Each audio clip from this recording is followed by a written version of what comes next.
И голосованию за проект формирования комфортной городской среды свое новое обращение посвятил глава Коми. Вот что он сказал по этому поводу.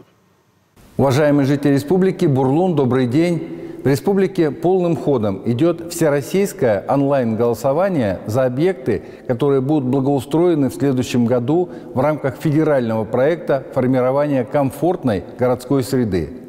Уже проголосовали более 21 тысячи человек. Напомню, что в этом году онлайн-голосование проходит впервые. На платформе 11.городсреда.ру размещена информация по объектам 7 городов республики. Это Сыктывкар, Ухта, Усинск, Инта, Воркута, Печора и Сосногорск. Их жители имеют возможность сделать выбор онлайн, что и где благоустраивать в первую очередь. Задача федерального проекта формирования комфортной городской среды – преобразить города и поселки, сделать их более уютными и удобными для жизни. Этот проект дает возможность людям самим решать, что следует изменить на предложенной территории. Построить спортивную площадку или детский городок, благоустроить сквер или отремонтировать пешеходную зону. На специальном портале размещена информация о 47 объектах республики. Из них будут отобраны 22 территории, набравшие наибольшее число голосов. Они и будут благоустроены в 2022 году. Сроки голосования единые по всей стране.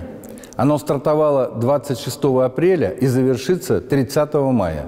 В голосовании может принять участие каждый гражданин России старше 14 лет.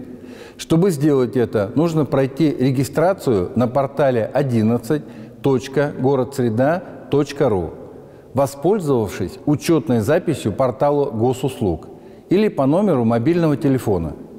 Кроме того, проголосовать помогают волонтеры, которые работают в МФЦ, торговых центрах, объектах культуры и других общественных местах.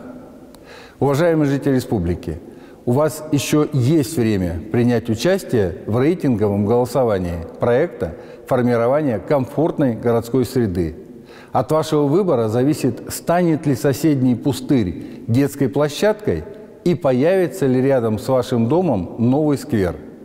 Давайте сделаем так, чтобы уютных и комфортных мест в наших городах стало больше.